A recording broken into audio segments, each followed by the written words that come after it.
आज नवरात्रि के 5वें दिन माता स्कंद माता की पूजा की जाती है और हम अपना दुर्गा सप्तशती का आगे का पाठ शुरू करते हैं। तो इसके आगे का पहला, दूसरा, तीसरा अध्याय चैनल पर अपलोड है, आप देख लीजिएगा यदि आपने नहीं देखा है। और आज हम आगे का चौथा, पांचवा, छठवां पाठ शुरू करते हैं।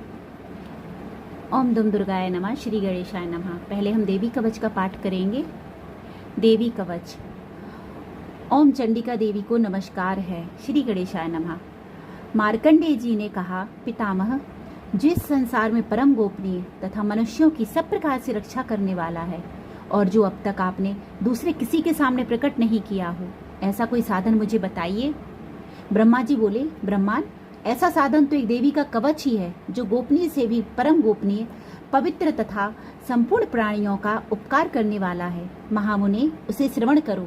देवी की 9 मूर्तियों, जिन्हें नवदुर्गा कहते हैं, उनके पृथक पृथक नाम बतलाए जाते हैं। प्रथम नाम शैलपुत्री है, दूसरी मूर्ति का नाम ब्रह्मचारिणी है, तीसरा स्वरूप चंद्रघंटा के नाम से प्रसिद्ध है, चौथी मूर्ति को कुष्मांडा कहते हैं, पांचवी दुर्गा का नाम स्कंद माता है, देवी के छठे रूप को कात्यायनी कहते हैं, सातवां कालरात्रि और आठवां स्वरूप महागौरी के नाम से प्रसिद्ध है, नवी दुर्गा का नाम सिद्धिदात्री है। ये सब नाम सर्वज्ञ महात्मा वेद भगवान के द्वारा ही प्रतिपादित हुए हैं।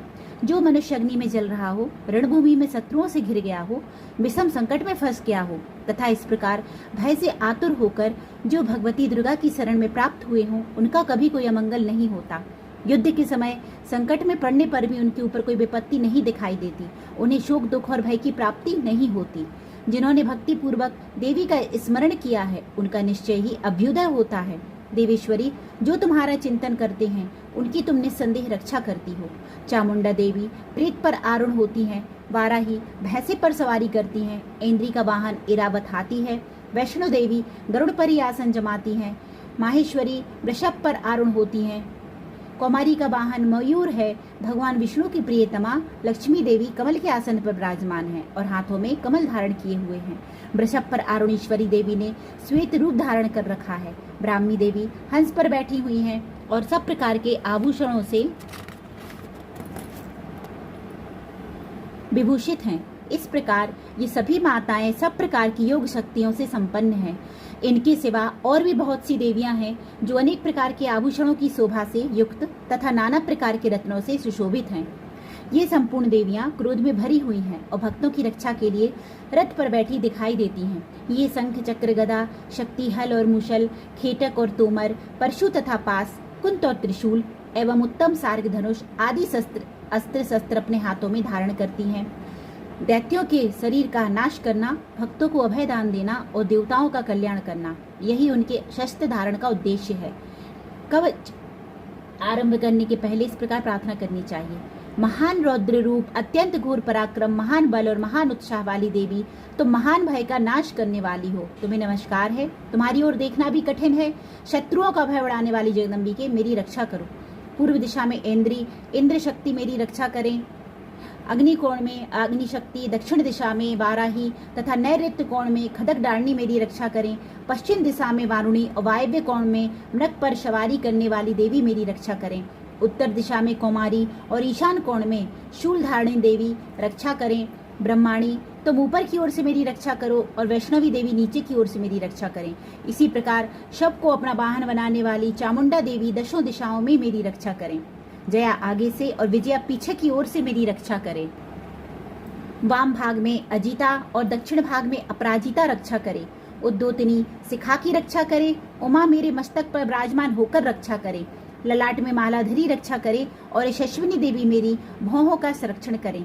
भौहों के मध्य में त्रिनेत्रा और नथनों की यमघंटा देवी रक्षा करें। दोनों नेत्रों के मध्य भाग में शंखनी और कानों में द्वारवासिनी रक्षा करे। कालिका देवी कपोलों की तथा भगवती शाकरी कानों के मूल भाग की रक्षा करे। नासिका में सुगंधा और ऊपर के ओठ में चर्चिका देवी रक्षा करे। नीचे के ओठ में अमृत कला तथा जिह्वा में सरस्वती देवी रक्षा करे। कौमारी दांतों की और चंडिका कंठ प्रदेश की रक्षा करे। चित्रघंटा गले की घाटी की और महामाया तालु में रहकर रक्षा करे। कामाक्षी ठोड़ी की और सर्वमंगला मेरी वाड़ी की रक्षा करे। भद्रकाली ग्रीवा में और धनुर्धरी पृष्ठवंश मेरुदंड में रहकर रक्षा करे। कंठ के बाहरी भाग में नीलग्रीवा और कंठ की नली में नलकुबरी रक्षा करे। दोनों कंधों में खड्गिनी और मेरी दोनों भुजाओं की वज्रधारणी रक्षा करे। दोनों हाथों में दंडनी और अंगुलियों में अंबिका रक्षा करे। शूलेश्वरी नखों की रक्षा करे। कुलेश्वरी कुछी पेट में रहकर रक्षा करे। महादेवी दोनों स्तनों की और शोक विनाशिनी देवी मन की रक्षा करे। ललिता देवी हृदय में और शूलधारिणी उदर में रक्षा करे। नाभि में कामनी अगुहावाग की गुहेश्वरी रक्षा करे। पूतना और कामिका लिंग की और महेशवानी गुदा की रक्षा करे। भगवती कटी भाग में और विंध्यवासिनी घुटनों की रक्षा करे। संपूर्ण कामनाओं को देने वाली महाबला देवी दोनों पिंडलियों की रक्षा करे। नारसिंही दोनों घुट्टियों की और तेजस्वी देवी दोनों चरणों के पृष्ठभाग की रक्षा करे। श्री देवी पैरों की अंगुलियों में और तलवासिनी पैरों के तलुओं में रहकर रक्षा करे। अपनी दाढ़ों के कारण भयंकर दिखाई देने वाली दंष्ट्रा कराली देवी नखों की और उर्ध्वकेशिनी देवी केशों की रक्षा करे। रोमावलियों के छिद्रों में कौबेरी और त्वचा की बागेश्वरी देवी रक्षा करे। पार्वती देवी रक्त मज्जा वसा मांस हड्डी और मेद की रक्षा करे। आंतों की कालरात्रि और पित्त की मुकुटेश्वरी रक्षा करे।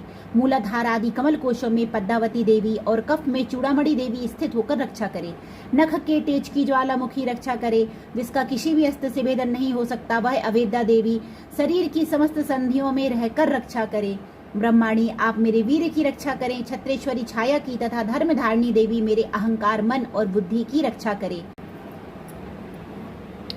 हाथ में वज्र धारण करने वाली वज्रहस्ता देवी मेरे प्राण अपान व्यान उदान और समान वायु की रक्षा करें। कल्याण से शोभित होने वाली भगवती कल्याण शोभना मेरे प्राण की रक्षा करें। रसरूप गंध शब्द और स्पर्श इन विषयों का अनुभव करते समय योगिनी देवी रक्षा करें तथा सतगुण रजोगुण और तमोगुण की रक्षा सदा नारायणी देवी करें। बाराही आयु की रक्षा करें। वैष्णवी धर्म की रक्षा करें तथा चक्रिणी चक्र धारण करने वाली देवी यश कीर्ति लक्ष्मी धन तथा विद्या की रक्षा करें। इंद्राणी आप मेरे गोत्र की रक्षा करें। चंडी के तुम मेरे पशुओं की रक्षा करो। महालक्ष्मी पुत्रों की रक्षा करें और भैरवी पत्नी की रक्षा करें।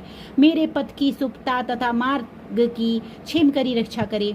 राजा के दरबार में महालक्ष्मी रक्षा करे तथा सब ओर व्याप्त रहने वाली विजया देवी संपूर्ण भयों से मेरी रक्षा करे। देवी जो स्थान कवच में नहीं कहा गया है अतएव रक्षा से रहित है, वह सब तुम्हारे द्वारा सुरक्षित हो, क्योंकि तुम विजयशालिनी और पापनाशिनी हो। यदि अपने शरीर का भला चाहे तो मनुष्य बिना कवच के कहीं एक पग भी ना जाए। कवच का पाठ करके ही यात्रा करे। कवच के द्वारा सब ओर से सुरक्षित मनुष्य जहाँ जहाँ भी जाता है वहाँ वहाँ उसे धन लाभ होता है तथा संपूर्ण कामनाओं की सिद्धि करने वाली विजय की प्राप्ति होती है। वह जिस जिस अभीष्ट वस्तु का चिंतन करता है उसको निश्चय ही प्राप्त कर लेता है। वह पुरुष इस पृथ्वी पर तुलना रहित महान ऐश्वर्य का भागी होता है। कवच से सुरक्षित मनुष्य निर्भय हो जाता है। युद्ध में उसकी पराजय नहीं होती तथा वह तीनों लोकों में पूजनीय होता है। देवी का यह कवच देवताओं के लिए भी दुर्लभ है। जो प्रतिदिन नियम पूर्वक तीनों संध्याओं के समय श्रद्धा के साथ इसका पाठ करता है उसे देवी कला प्राप्त होती है तथा वह तीनों लोकों में कहीं भी पराजित नहीं होता। इतना ही नहीं, वह अपमृत्यु से रहित हो 100 से भी अधिक वर्षों तक जीवित रहता है। मकड़ी चेचक और कोड़ आदि उसकी संपूर्ण व्याधियां नष्ट हो जाती हैं। कनेर भांग अफीम धतूरे आदि का स्थावर विष, सांप और बिच्छू आदि के काटने से चढ़ा हुआ जगम विष तथा अहिफेन और तेल के संयोग आदि से बनने वाला कृत्रिम विष, ये सभी प्रकार के विष दूर हो जाते हैं, उनका कोई असर नहीं होता। इस पृथ्वी पर मारण मोहन आदि जितने आभिचारिक प्रयोग होते हैं तथा इस प्रकार के जितने मंत्र यंत्र होते हैं वे सब इस कवच को हृदय में धारण करने पर उस मनुष्य को देखते ही नष्ट हो जाते हैं। यही नहीं, पृथ्वी पर विचरने वाले ग्राम देवता, आकाशचारी देव विशेष, जल के संबंध से प्रकट होने वाले गण, उपदेश मात्र से सिद्ध होने वाले निम्न कोटि के देवता, अपने जन्म के साथ प्रकट होने वाले देवता, कुल देवता, माला डाकनी शाकनी, अंतरिक्ष में विचरने वाली अत्यंत बलवती भयानक डाकनियां, ग्रह भूत पिशाच यक्ष राक्षस गंधर्व राक्षस ब्रह्मा राक्षस वेताल कुष्मांड और भैरव आदि अनिष्ट कारक देवता भी हृदय में कवच धारण किए रहने पर उस मनुष्य को देखते ही भाग जाते हैं। कवचधारी पुरुष को राजा से सम्मान वृद्धि प्राप्त होती है। यह कवच मनुष्य के तेज की वृद्धि करने वाला और उत्तम है। कवच का पाठ करने वाला पुरुष अपनी कीर्ति से विभूषित भूतल पर अपने स्वयं के साथ साथ वृद्धि को प्राप्त होता है। जो पहले कवच का पाठ करके उसके बाद सती चंडी का पाठ करता है, उसकी जब तक वन पर्वत और कानूनों सहित यह पृथ्वी टिकी रहती है तब तक यहाँ पुत्र पौत्र आदि संतान परंपरा बनी रहती है। फिर देह का अंत होने पर वह पुरुष उस भगवती महामाया के प्रसाद से उस नित्य परम पद को प्राप्त होता है जो देवताओं के लिए भी दुर्लभ है। वह सुंदर दिव्य रूप धारण करता और कल्याणमय शिव के साथ आनंद का भागी होता है। देवी कवच संपूर्ण। अब हम अर्गला स्तोत्र का पाठ करेंगे। श्री गणेशाय नमः। अर्गला स्तोत्र। ओम चंडिका देवी को नमस्कार है। मार्कंडे जी कहते हैं, जयंती मंगला काली भद्र काली कपालिनी दुर्गा क्षमा शिवा धात्री स्वाहा और शोधा। इन नामों से प्रसिद्ध जगदम्बिके तुम्हें मेरा नमस्कार हो। देवी चामुंडे तुम्हारी जय हो। संपूर्ण प्राणियों की पीड़ा हरने वाली देवी तुम्हारी जय हो। सब में व्याप्त रहने वाली तुम्हारी जय हो। कालरात्रि तुम्हें नमस्कार हो। मधु और कैटब को मारने वाली तथा ब्रह्मा जी को वरदान देने वाली देवी तुम्हें नमस्कार है। तुम मुझे रूप दो, जय दो, यश दो और काम क्रोध आदि शत्रुओं का नाश करो। महिषासुर का नाश करने वाली तथा भक्तों को सुख देने वाली देवी तुम्हें नमस्कार है। तुम रूप दो, जय दो, यश दो, काम क्रोध और आदि शत्रुओं का नाश करो। यहाँ आत्मस्वरूप का ज्ञान, जय को मोह पर विजय कहा गया है और यश को मोह विजय तथा ज्ञान प्रतिरूप यश कहा गया है। महिषासुर का नाश करने वाली तथा भक्तों को सुख देने वाली देवी तुम्हें नमस्कार है। तुम रूप दो, जय दो, यश दो और काम क्रोध आदि शत्रुओं का नाश करो। रक्तबीज का वध और चंड मुंड का विनाश करने वाली देवी तुम रूप दो, जय दो, यश दो और काम क्रोध आदि शत्रुओं का नाश करो। शुंभ और निशुंभ तथा धूम्रलोचन का मर्दन करने वाली देवी तुम रूप दो, जय दो, यश दो और काम क्रोध आदि शत्रुओं का नाश करो। सबके द्वारा वंदित युगल चरणों वाली तथा संपूर्ण सौभाग्य प्रदान करने वाली देवी तुम रूप दो, जय दो, यश दो और काम क्रोध आदि शत्रुओं का नाश करो। देवी तुम्हारे रूप और चरित्र अचिंत्य हैं। तुम समस्त शत्रुओं का नाश करने वाली हो। तुम रूप दो, जय दो, यश दो और काम क्रोध आदि शत्रुओं का नाश करो। पापों को दूर करने वाली चंडिके जो भक्ति पूर्वक तुम्हारे चरणों में सर्वदा मस्तक झुकाते हैं, उन्हें रूप दो, जय दो, यश दो और उनके काम क्रोध आदि शत्रुओं का नाश करो। रोगों का नाश करने वाली चंडिके जो भक्ति पूर्वक तुम्हारी स्तुति करते हैं, उन्हें रूप दो, जय दो, यश दो और उनके काम क्रोध आदि शत्रुओं का नाश करो। चंडिके संसार में जो भक्ति पूर्वक तुम्हारी पूजा करते हैं, उन्हें रूप दो, जय दो, यश दो और उनके काम क्रोध आदि शत्रुओं का नाश करो। मुझे सौभाग्य और आरोग्य दो, परम सुख दो, रूप दो, जय दो, यश दो और मेरे काम क्रोध आदि शत्रुओं का नाश करो। जो मुझसे द्वेष रखते हों उनका नाश और मेरे बल की बुद्धि करो। रूप दो, जय दो, यश दो और मेरे काम क्रोध आदि शत्रुओं का नाश करो। देवी मेरा कल्याण करो, मुझे उत्तम संपत्ति प्रदान करो। रूप दो, जय दो, यश दो और काम क्रोध आदि शत्रुओं का नाश करो। अंबिके, देवता और असुर दोनों ही अपने माथे के मुकुट की मणियों को तुम्हारे चरणों पर घिसते रहते हैं। तुम रूप दो, जय दो, यश दो और काम क्रोध आदि शत्रुओं का नाश करो। तुम अपने भक्तजन को विद्वान, यशस्वी और लक्ष्मीवान बनाओ तथा रूप दो, जय दो, यश दो और उसके काम क्रोध आदि शत्रुओं का नाश करो। प्रचंड दैत्यों के दर्प का दलन करने वाली चंडिके मुझे शरणागत को रूप दो, जय दो, यश दो और मेरे काम क्रोध आदि शत्रुओं का नाश करो। चतुर्मुख ब्रह्मा जी के द्वारा प्रशंसित चार भुजाधारिणी परमेश्वरी तुम रूप दो, जय दो, यश दो और काम क्रोध आदि शत्रुओं का नाश करो। देवी अंबिके, भगवान विष्णु नित्य निरंतर भक्ति पूर्वक तुम्हारी स्तुति करते रहते हैं। तुम रूप दो, जय दो, यश दो और काम क्रोध आदि शत्रुओं का नाश करो। हिमालय कन्या पार्वती के पति महादेव जी के द्वारा प्रशंसित होने वाली परमेश्वरी तुम रूप दो, जय दो, यश दो और काम क्रोध आदि शत्रुओं का नाश करो। सचीपति इंद्र के द्वारा सद्भाव से पूजित होने वाली परमेश्वरी रूप दो, जय दो, यश दो और काम क्रोध आदि शत्रुओं का नाश करो। प्रचंड मुख भुजदंडों वाले दैत्यों का घमंड चूर करने वाली देवी तुम रूप दो, जय दो, यश दो और काम क्रोध आदि शत्रुओं का नाश करो। देवी अंबिके, तुम अपने भक्तजनों को सदा असीम आनंद प्रदान करती रहती हो। मुझे रूप दो, जय दो, यश दो और मेरे काम क्रोध आदि शत्रुओं का नाश करो। मन की इच्छा के अनुसार चलने वाली मनोहर पत्नी प्रदान करो, जो दुर्गम संसार सागर से तारने वाली तथा उत्तम कुल में उत्पन्न हुई हो। जो मनुष्य इस स्तोत्र का पाठ करके सप्तशती रूपी महास्तोत्र का पाठ करता है, वह सप्तशती की जप संख्या से मिलने वाले श्रेष्ठ फल को प्राप्त होता है। साथ ही वह प्रचुर संपत्ति भी प्राप्त कर लेता है। अगला स्तोत्र संपूर्ण। अब हम कीलक स्तोत्र का पाठ करेंगे। फ्रेंड्स, दुर्गा सप्तशती के पहले रोज हम कितने भी अध्याय करें, उनके पहले हमें कवच, अर्गला और कीलक करना अनिवार्य होता है, इसलिए यह तीनों पाठ किए जाते हैं। कीलक। ओम चंडिका देवी को नमस्कार है। श्री गणेशाय नमः। मार्कंडेय जी कहते हैं, विशुद्ध ज्ञान ही जिनका शरीर है, तीनों वेद ही जिनका जिनके 3 दिव्य नेत्र हैं, जो कल्याण प्राप्ति के हेतु हैं तथा अपने मस्तक पर अर्धचंद्र का मुकुट धारण करते हैं, उन भगवान शिव को नमस्कार है। मंत्रों का जो अभी कीलक है, अर्थात मंत्रों की सिद्धि में विघ्न उपस्थित करने वाले शाप रूपी कीलक का जो निवारण करने वाला है, उस सप्तशती स्तोत्र को संपूर्ण रूप से जानना चाहिए और जानकर उसकी उपासना करनी चाहिए। यद्यपि सप्तशती के अतिरिक्त अन्य मंत्रों के जप में भी जो निरंतर लगा रहता है, वह भी कल्याण का भागी होता है। उसके भी उच्चाटन आदि कर्म सिद्ध होते हैं तथा उसे भी समस्त दुर्लभ वस्तुओं की प्राप्ति हो जाती है।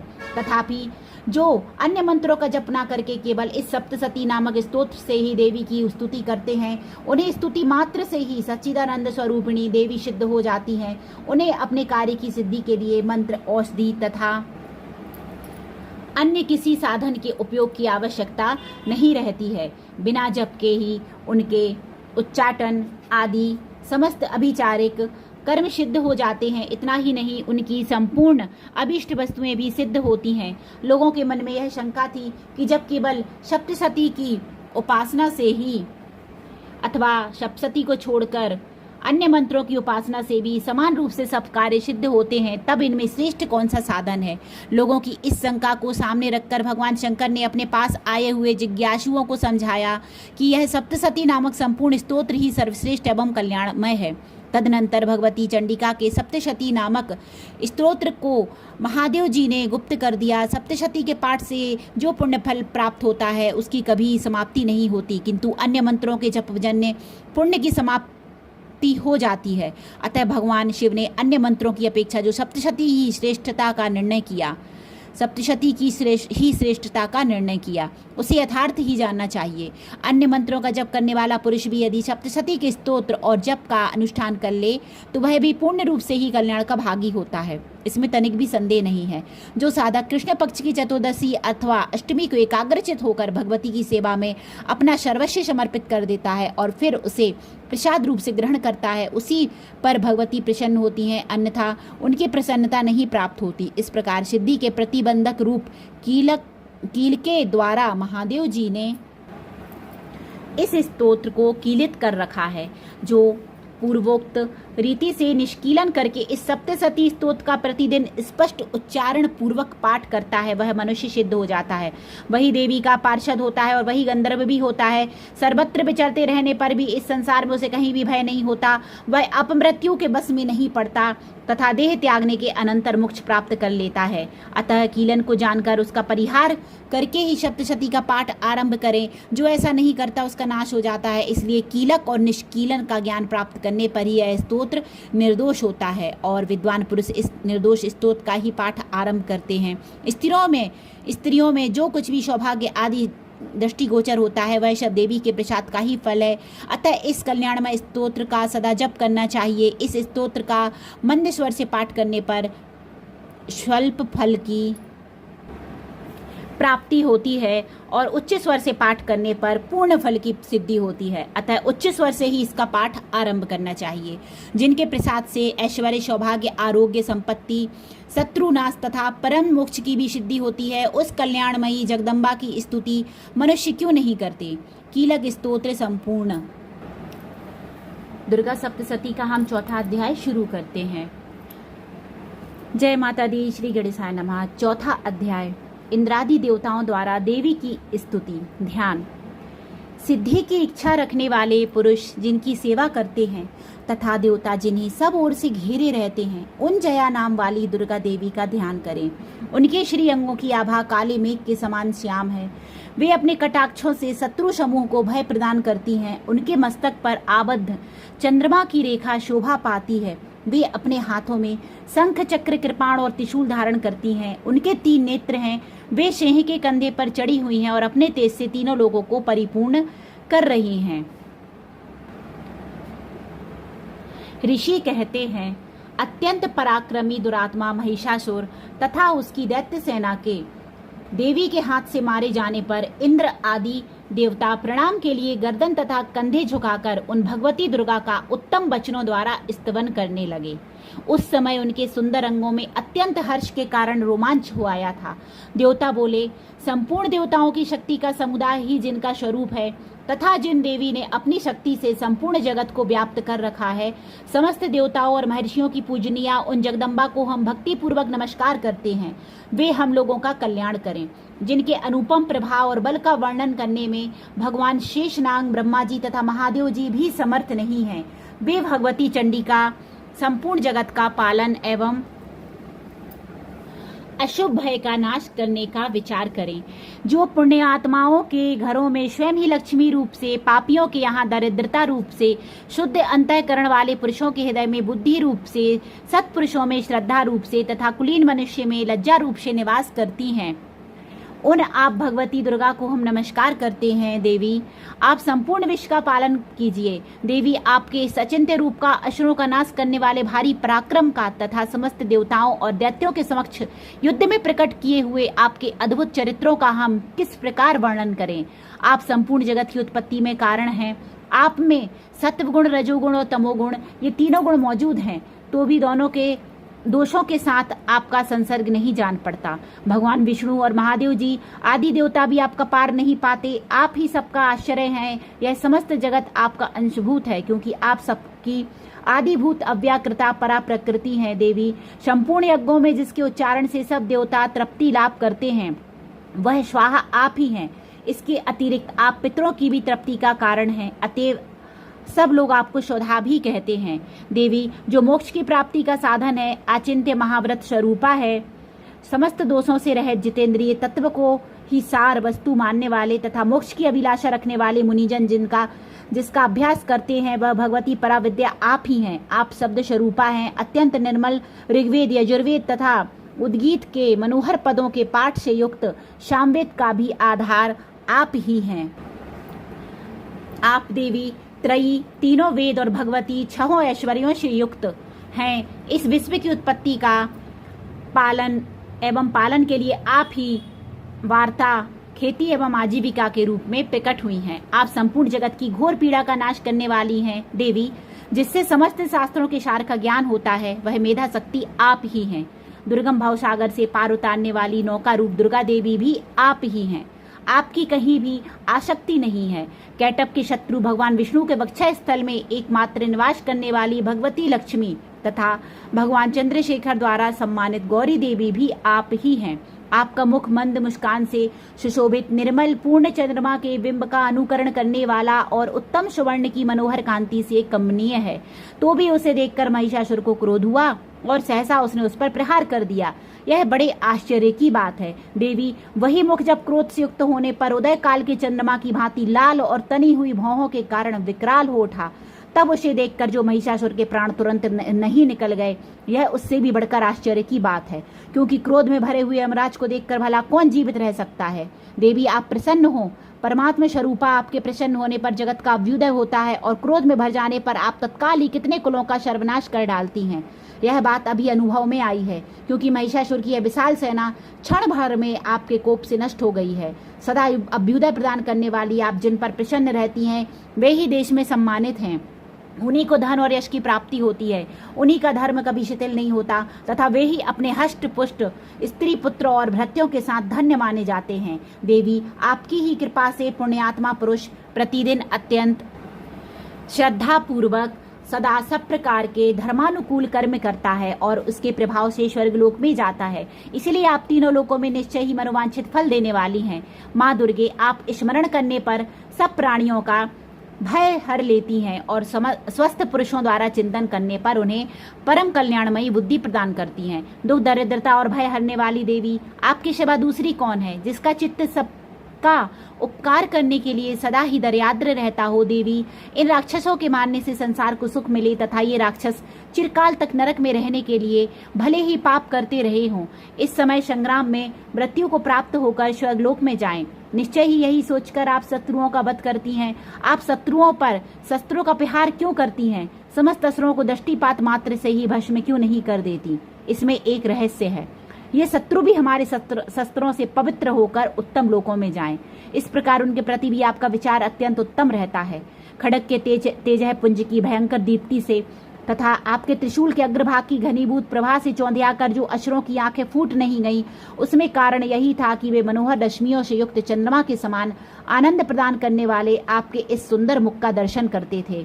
देवी, आपका सील दुराचारियों के बुरे वर्ताव को दूर करने वाला है। साथ ही यह रूप ऐसा है जो कभी चिंतन में भी नहीं आ सकता और जिसकी कभी दूसरों से तुलना भी नहीं हो सकती। तथा आपका बल और पराक्रम तो उन दैत्यों का भी नाश करने वाला है जो कभी देवताओं के पराक्रम को भी नष्ट कर चुके थे।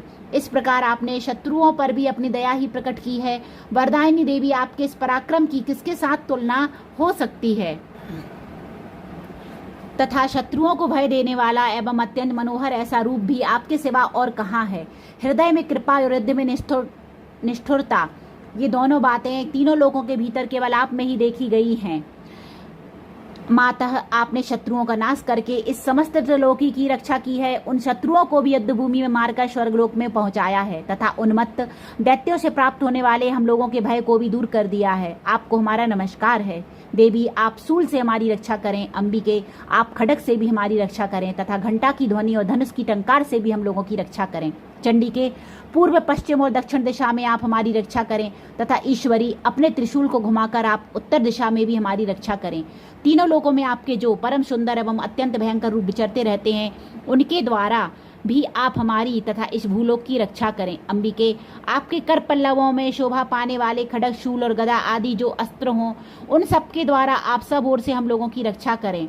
ऋषि कहते हैं, इस प्रकार जब देवताओं ने जगन माता दुर्गा की स्तुति की और नंदन वन के दिव्य पुष्पों एवं गंध चंदन आदि के द्वारा उनका पूजन किया, फिर सबने मिलकर जब भक्ति पूर्वक दिव्य धूपों की सुगंध निवेदन की, तब देवी ने प्रसन्न वदन होकर प्रणाम करते हुए सब देवताओं से कहा। देवी बोली, देवताओं, तुम सब लोग मुझसे जिस वस्तु की अभिलाषा रखते हो उसे मांगो। देवता बोले, भगवती ने हमारी सब इच्छा पूर्ण कर दी, अब कुछ भी बाकी नहीं है, क्योंकि हमारा यह शत्रु महिषासुर मारा गया। महेश्वरी, इतने पर भी यदि आप हमें और वर देना चाहती हैं तो हम जब जब आपका स्मरण करें तब तब आप दर्शन देकर हम लोगों के महान संकट दूर कर दिया करें। तथा प्रसन्न मुखी अंबिके, जो मनुष्य इन स्तोत्रों द्वारा आपकी स्तुति करे, उसे वित्त, समृद्धि और वैभव देने के साथ ही उसकी धन और स्त्री आदि संपत्ति को भी बढ़ाने के लिए आप सदा हम पर प्रसन्न रहें। ऋषि कहते हैं, राजन, देवताओं ने जब अपने तथा जगत के कल्याण के लिए भद्रकाली देवी को इस प्रकार प्रसन्न किया, तब वे तथास्तु कहकर वहीं अंतर्ध्यान हो गईं। भूपाल, इस प्रकार पूर्व काल में तीनों लोकों का हित चाहने वाली देवी जिस प्रकार देवताओं के शरीरों से प्रकट हुई थी, वह सब कथा मैंने कह सुनाई। अब पुनः देवताओं का उपकार करने वाली वे देवी दुष्ट दैत्यों तथा शुंभ निशुंभ का वध करने एवं सब लोगों की रक्षा करने के लिए गौरी देवी के शरीर से जिस प्रकार प्रकट हुई थी, वह सब प्रसंग मेरे मुंह से सुनो, मैं उसका तुमसे यथावत वर्णन करता हूँ। इस प्रकार श्री मार्कंडेय पुराण में श्रावणिक मनवंतर की कथा के अंतर्गत देवी महात्म्य में शुक्रादि स्तुति नामक चौथा अध्याय पूरा हुआ। अब आगे के अध्याय में हम 5वें अध्याय में हम जो देवी शुंभ निशुंभ का वध करेंगी, शुंभ निशुंभ दैत्यों के बारे में हम पढ़ेंगे।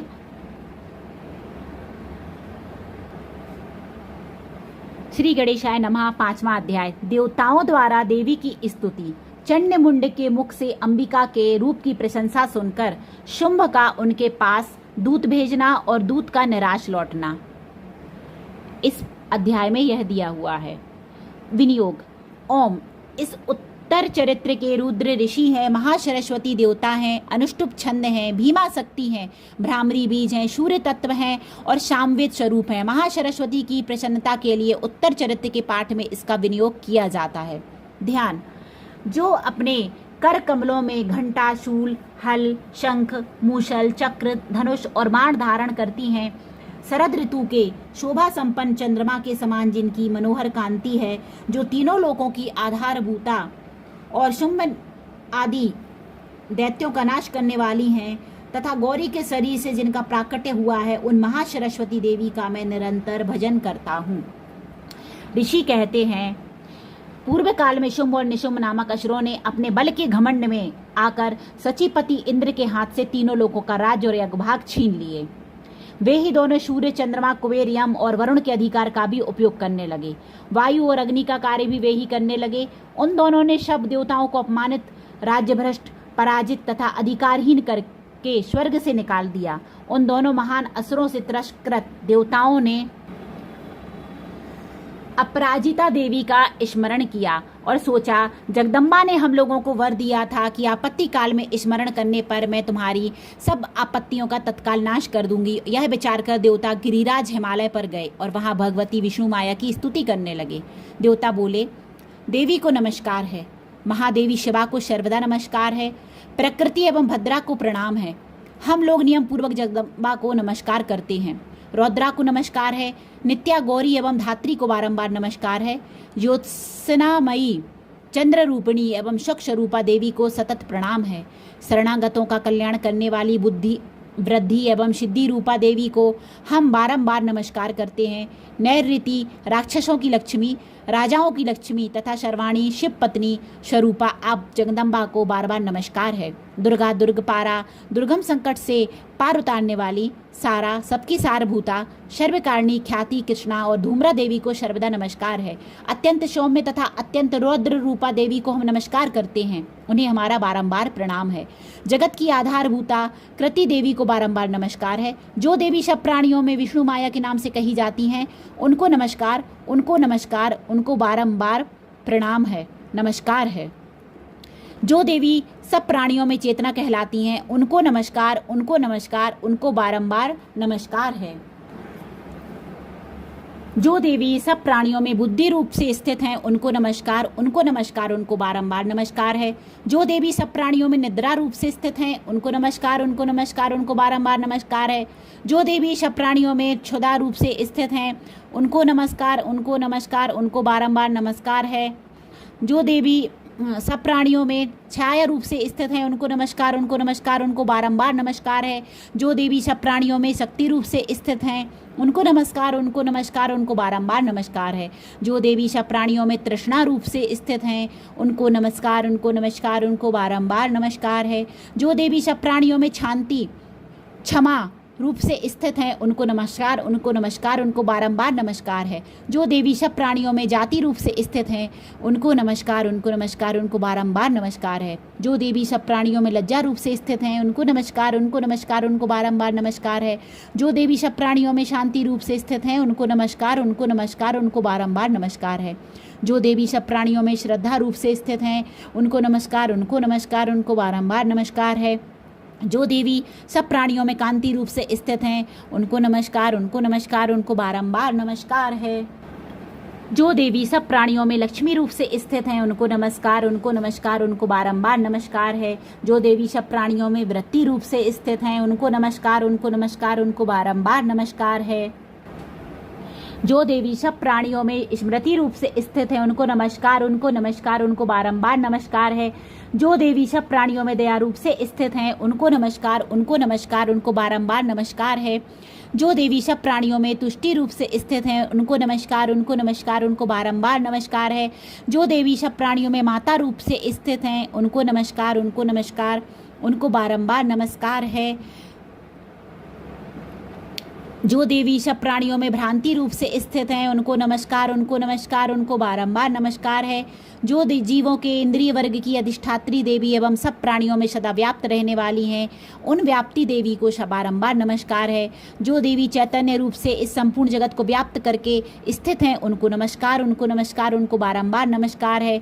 पूर्व काल में अपने अभिष्ट की प्राप्ति होने से देवताओं ने जिनकी स्तुति की तथा देवराज इंद्र ने बहुत दिनों तक जिनका सेवन किया, वह कल्याण की साधनभूता ईश्वरी हमारा कल्याण और मंगल करें तथा सारी आपत्तियों का नाश कर डालें। उद्दंड दैत्यों से सताए हुए हम सभी देवता जिन परमेश्वरी को इस समय नमस्कार करते हैं तथा जो भक्ति से विनम्र पुरुषों द्वारा स्मरण की जाने पर तत्काल ही संपूर्ण विपत्तियों का नाश कर देती हैं, वे जगदम्बा हमारा संकट दूर करें। ऋषि कहते हैं, राजन, इस प्रकार जब देवता स्तुति कर रहे थे, उस समय पार्वती देवी गंगा जी के जल में स्नान करने के लिए वहां आईं। उन सुंदर भौहों वाली भगवती ने देवताओं से पूछा, आप लोग यहाँ किसकी स्तुति करते हो? तब उन्हीं के शरीर कोश से प्रकट हुई शिवा देवी बोली, शुंभ दैत्य से तिरस्कृत और युद्ध में निशुंभ से पराजित हो यहाँ एकत्रित हुए ये समस्त देवता यह मेरी ही स्तुति कर रहे हैं। पार्वती जी के शरीर कोश से अंबिका का प्रादुर्भाव हुआ था। इसलिए वे समस्त लोकों में कौशिकी कही जाती हैं। कौशिकी के प्रकट होने के बाद पार्वती देवी का शरीर काले रंग का हो गया, अतः वे हिमालय पर रहने वाली कालिका देवी के नाम से विख्यात हुई। तदनंतर शुंभ निशुंभ के भृत्य चंडमुंड वहां आए। उन्होंने परम मनोहर रूप धारण करने वाली अंबिका देवी को देखा। फिर वे शुंभ के पास जाकर बोले, महाराज, एक अत्यंत मनोहर स्त्री है जो अपनी दिव्य कांति से हिमालय को प्रकाशित कर रही है।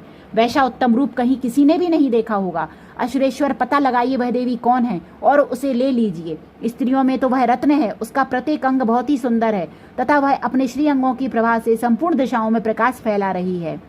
दैत्यराज, अभी वह हिमालय पर ही मौजूद है, आप उसे देख सकते हैं। प्रभो, तीनों लोकों में मणि, हाथी और घोड़े आदि जितने भी रत्न हैं वे सब इस समय आपके घर में शोभा पाते हैं। हाथियों में रत्नभूत ऐरावत, यह पारिजात का वृक्ष और यह उच्चैः शिरवा घोड़ा, यह सब आपने इंद्र से ले लिया है। हंसों से जुता हुआ यह विमान भी आपके आंगन में शोभा पाता है। यह रत्नभूत अद्भुत विमान जो पहले ब्रह्मा जी के पास था, अब आपके पास यहाँ लाया गया है। यह महापद्य नामक निधि आप कुबेर से छीन लाए हैं। समुद्र ने भी आपको जलकिनी नाम की माला भेंट की है जो केशरों से सुशोभित है और जिसके कमल कभी कुमलाते नहीं हैं। सुवर्ण की वर्षा करने वाला वरुण का छत्र भी आपके घर में शोभा पाता है तथा यह श्रेष्ठ रथ जो पहले प्रजापति के अधिकार में था अब आपके पास मौजूद है। दैत्येश्वर, मृत्यु की उत्क्रांतिदा नाम वाली शक्ति भी आपने छीन ली है तथा वरुण का पास और समुद्र में होने वाले सब प्रकार के रत्न आपके भाई निशुंभ के अधिकार में हैं। अग्नि ने भी स्वतः शुद्ध किए हुए 2 वस्त्र आपकी सेवा में अर्पित किए हैं। दैत्यराज, इस प्रकार सभी रत्न आपने एकत्र कर लिए हैं। फिर जो यह स्त्रियों में रत्न रूप कल्याणमयी देवी है, इसे आप क्यों नहीं अधिकार में कर लेते? ऋषि कहते हैं, चंडमुंड का यह वचन सुनकर शुंभ ने महादैत्य सुग्रीव को दूत बनाकर देवी के पास भेजा और कहा, तुम मेरी आज्ञा से उसके सामने ये बातें कहना और ऐसा उपाय करना जिससे प्रसन्न होकर वह शीघ्र ही यहाँ आ जाए। वह दूत पर्वत के समान अत्यंत रमणीय प्रदेश में जहां देवी मौजूद थी गया और मधुरवाणी में कोमल वचन बोला। दूत बोला, देवी, दैत्यराज शुंभ इस समय तीनों लोकों के परमेश्वर हैं। मैं उन्हीं का भेजा हुआ दूत हूँ और यहाँ तुम्हारे ही पास आया हूँ। उनकी आज्ञा सदा सब देवता एक स्वर से मानते हैं, कोई उसका उल्लंघन नहीं कर सकता। वे संपूर्ण देवताओं को परास्त कर चुके हैं। उन्होंने तुम्हारे लिए जो संदेश दिया है उसे सुनो। संपूर्ण त्रिलोकी मेरे अधिकार में है, देवता भी मेरे आज्ञा के अधीन चलते हैं। संपूर्ण यज्ञों के भागों को मैं ही पृथक पृथक भोगता हूँ। तीनों लोकों में जितने श्रेष्ठ रत्न हैं वे सब मेरे अधिकार में हैं। देवराज इंद्र का वाहन ऐरावत जो हाथियों में रत्न के समान है मैंने छीन लिया है। क्षीर सागर का मंथन करने से जो अश्वरत्न उच्चैः शिरवा प्रकट हुआ था उसे देवताओं ने मेरे पैरों पर पढ़कर समर्पित किया है। सुंदरी, उनके सिवा और भी जितने रत्नभूत पदार्थ देवताओं, गंधर्वों और नागों के पास थे वे सब मेरे ही पास आ गए हैं। देवी, हम लोग तुम्हें संसार की स्त्रियों में रत्न मानते हैं, अतः तुम हमारे पास आ जाओ, क्योंकि रत्नों का उपभोग करने वाले हम ही हैं। चंचल कटाक्षों वाली सुंदरी, तुम मेरी या मेरे भाई महापराक्रमी निशुंभ की सेवा में आ जाओ, क्योंकि तुम रत्न स्वरूपा हो। मेरा वर्ण करने से तुम्हें तुलना रहित महान ऐश्वर्य की प्राप्ति होगी। अपनी बुद्धि से यह विचार कर तुम मेरी पत्नी बन जाओ। ऋषि कहते हैं, दूत के यूं कहने पर कल्याणमयी भगवती दुर्गा देवी जो इस जगत को धारण करती हैं मन ही मन गंभीर भाव से मुस्कुराई और इस प्रकार बोली। देवी ने कहा, दूत, तुमने सत्य कहा है, इसमें तनिक भी मिथ्या नहीं है। शुंभ तीनों लोगों का स्वामी है और निशुंभ भी उसी के समान पराक्रमी है, किंतु इस विषय में मैंने जो प्रतिज्ञा कर ली है उसे मिथ्या कैसे करूं? मैंने अपनी अल्प बुद्धि के कारण पहले से जो प्रतिज्ञा कर रखी है उसे सुनो। जो मुझे संग्राम में जीत लेगा, जो मेरे अभिमान को चूर्ण कर देगा तथा जो संसार में मेरे समान बलवान होगा वही मेरा स्वामी होगा। इसलिए शुंभ अथवा महादैत्य निशुंभ स्वयं ही यहाँ पधारें और मुझे जीतकर शीघ्र ही मेरा पाणी ग्रहण कर लें। इसमें विलंब की क्या आवश्यकता है? दूत बोला, देवी, तुम घमंड में भरी हो, मेरे सामने ऐसी बातें ना करो। तीनों लोकों में कौन ऐसा पुरुष है जो शुंभ निशुंभ के सामने खड़ा हो सके? देवी, अन्य दैत्यों के सामने भी सारे देवता युद्ध में नहीं ठहर सकते, फिर तुम अकेली स्त्री होकर कैसे ठहर सकती हो? जिन शुंभ आदि दैत्यों के सामने इंद्र आदि सब देवता भी युद्ध में खड़े नहीं हुए, उनके सामने तुम स्त्री होकर कैसे जाओगी? इसलिए तुम मेरे ही कहने से शुंभ निशुंभ के पास चली जाओ। ऐसा करने से तुम्हारे गौरव की रक्षा होगी, अन्यथा जब वे केश पकड़कर घसीटेंगे तब तुम्हें अपने प्रतिष्ठा खोकर जाना पड़ेगा। देवी ने कहा, तुम्हारा कहना ठीक है। शुंभ बलवान है, निशुंभ भी बड़े पराक्रमी है, किंतु क्या करूं? मैंने पहले बिना सोचे समझे प्रतिज्ञा कर ली है, अतः अब तुम जाओ। मैंने तुमसे जो कुछ कहा है वह सब दैत्यराज से आदर पूर्वक कहना, फिर वे जो उचित जान पड़े करें। इस प्रकार श्री मार्कंडेय पुराण में शावर्णिक मनवंतर की कथा के अंतर्गत देवी महात्म्य में देवी दूत संवाद नामक 5वां अध्याय पूरा हुआ। अब हम दुर्गा सप्तशती के पाठ के बाद सिद्ध कुंजिका स्तोत्र का पाठ करेंगे। सिद्ध कुंजिका स्तोत्र। श्री गणेशाय नमः। शिवजी बोले, देवी सुनो, मैं उत्तम कुंजिका स्तोत्र उपदेश करूंगा, जिससे मंत्र के प्रभाव से देवी का जप सफल होता है, देवी का पाठ सफल होता है। कवच, अर्गला, कीलक, रहस्य, सूक्त, ध्यान, न्यास, यहाँ तक कि अर्चन भी आवश्यक नहीं है।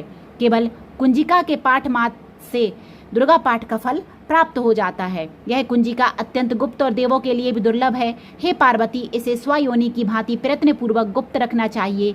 यह उत्तम कुंजिका स्तोत्र केवल पाठ के द्वारा मारण, मोहन, वशीकरण, स्तंभन और उच्चाटन आदि आभिचारिक उद्देश्यों को सिद्ध करता है। मंत्र। ओम ऐं ह्रीं क्लीं चामुंडाय विच्चे। ओम ग्लौम हूं क्लीं जूं सः ज्वालय ज्वालय ज्वल ज्वल प्रज्वल प्रज्वल। ऐं ह्रीं क्लीं चामुंडाय विच्चे ज्वल हम सम लम छम फट स्वाहा। हे रुद्र स्वरूपिणी तुम्हें नमस्कार। हे मधुदैत्य को मारने वाली तुम्हें नमस्कार है। कैटव विनाशिनी को नमस्कार। महिषासुर को मारने वाली देवी तुम्हें नमस्कार है। शुंभ का हरण करने वाली और निशुंभ को मारने वाली तुम्हें नमस्कार है। हे महादेवी, मेरे जप को जागृत और सिद्ध करो। ऐंकार के रूप में षष्ठी स्वरूपिणी, ह्रीम के रूप में षष्ठी पालन करने वाली, क्लीम के रूप में काम रूपिणी तथा निखिल ब्रह्मांड की बीज रूपिणी देवी तुम्हें नमस्कार है। चामुंडा के रूप में चंड विनाशिनी और यकार के रूप में तुम वर देने वाली हो। विच्चे रूप में तुम नित्य अभय देती हो। इस प्रकार ऐं ह्रीं क्लीं चामुंडाय विच्चे तो तुम इस मंत्र का स्वरूप हो। धाम धीम धूम के रूप में धूर्जटी शिव की तुम पत्नी हो। वाम भीम भूम के रूप में तुम वाणी की अधीश्वरी हो। क्राम क्रीम क्रूम के रूप में कालिका देवी। शाम शीम शूम के रूप में मेरा कल्याण करो। होम होम होमकार स्वरूपिणी। जम जम जम जमनादिनी। भ्राम भ्रीम भ्रूम के रूप में हे कल्याणकारिणी भैरवी भवानी तुम्हें बार बार प्रणाम। अम कम चम टम तम पम यम शम बीम दो में बीम हम छम धिजाग्रम इन सबको तोड़ो और दीप्त करो स्वाहा। पाम पीम पूम के रूप में तुम पार्वती पूर्णा हो। खाम खीम खूम के रूप में तुम खेचरी आकाश चारणी अथवा खेचरी मुद्रा हो। साम सीम सूम स्वरूपिणी सप्तशती देवी के मंत्र को मेरे लिए सिद्ध करो। यह कुंजिका स्तोत्र मंत्र को जगाने के लिए है, इसे भक्तिहीन पुरुष को नहीं देना चाहिए। हे पार्वती, इसे गुप्त रखो। हे देवी, जो बिना कुंजिका के सप्तशती का पाठ करता है उसे उसी प्रकार सिद्धि नहीं मिलती जिस प्रकार वन में रोना निरर्थक होता है। इस प्रकार श्री रुद्यामल के गौरी तंत्र में शिव पार्वती संवाद में सिद्धि कुंजिका स्तोत्र संपूर्ण हुआ। अब हम क्षमा प्रार्थना मंत्र करेंगे। यदि हमसे पाठ में कोई त्रुटि हुई हो, गलती हुई हो तो देवी माँ क्षमा करें। क्षमा प्रार्थना। परमेश्वरी, मेरे द्वारा रात दिन सहस्त्रों अपराध होते रहते हैं, यह मेरा दास है, यूँ समझकर मेरे उन अपराधों को तुम कृपा पूर्वक क्षमा करो। परमेश्वरी, मैं आवाहन नहीं जानता, विसर्जन नहीं जानता तथा पूजा करने का ढंग भी नहीं जानता, क्षमा करो। देवी सुरेश्वरी, मैंने जो मंत्रहीन, क्रियाहीन और भक्तिहीन पूजन किया है वह सब आपकी कृपा से पूर्ण हो। सैकड़ों अपराध करके भी जो तुम्हारी शरण में जा जगदम्ब कहकर पुकारता है उसे वह गति प्राप्त होती है जो ब्रह्मादि देवताओं के लिए भी सुलभ नहीं है। जगदम्बिके, मैं अपराधी हूँ किंतु तुम्हारी शरण में आया हूँ। इस समय दया का पात्र हूँ, तुम जैसा चाहो वैसा करो। देवी परमेश्वरी, अज्ञान से, भूल से अथवा बुद्धिभ्रांत होने के कारण मैंने जो न्यूनता या अधिकता कर दी हो वह सब क्षमा करो और प्रसन्न हो। सच्चिदानंद स्वरूपा परमेश्वरी, जगन्माता कामेश्वरी, तुम प्रेम पूर्वक मेरी यह पूजा स्वीकार करो और मुझ पर प्रसन्न रहो। देवी सुरेश्वरी, तुम गोपनीय से भी गोपनीय वस्तु की रक्षा करने वाली हो, मेरे निवेदन किए हुए इस जप को ग्रहण करो। तुम्हारी कृपा से मुझे सिद्धि प्राप्त हो। आवहनम न जानामि विसर्जनम, पूजाम चैव न जानामि क्षम्यताम परमेश्वरम। मंत्रहीनम क्रियाहीनम भक्तिहीनम सुरेश्वरी, यत् पूजितम मया देवी परिपूर्णम तदस्तु में। हमारा दुर्गा सप्तशती का पाठ संपूर्ण हुआ और हम आगे का पाठ कल लेकर आएंगे।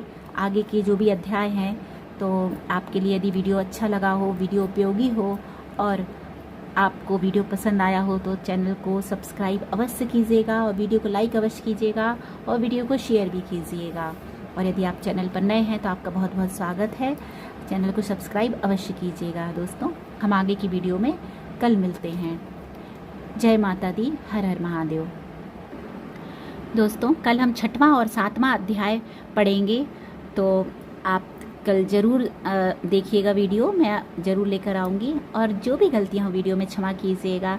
मैंने पूरी कोशिश की है जल्दी और शुद्ध उच्चारण करके आपको पाठ सुनाने की, जिससे कम समय लगे, और इससे ज़्यादा समय भी लग सकता था, इससे कम समय नहीं हो सकता दोस्तों, क्योंकि अशुद्धियाँ होती हैं, नहीं तो इससे ज़्यादा जल्दी नहीं पढ़ सकता कोई। मैंने पूरी कोशिश की है, तो प्लीज़ अपना साथ बनाए रखिएगा। जय माता दी।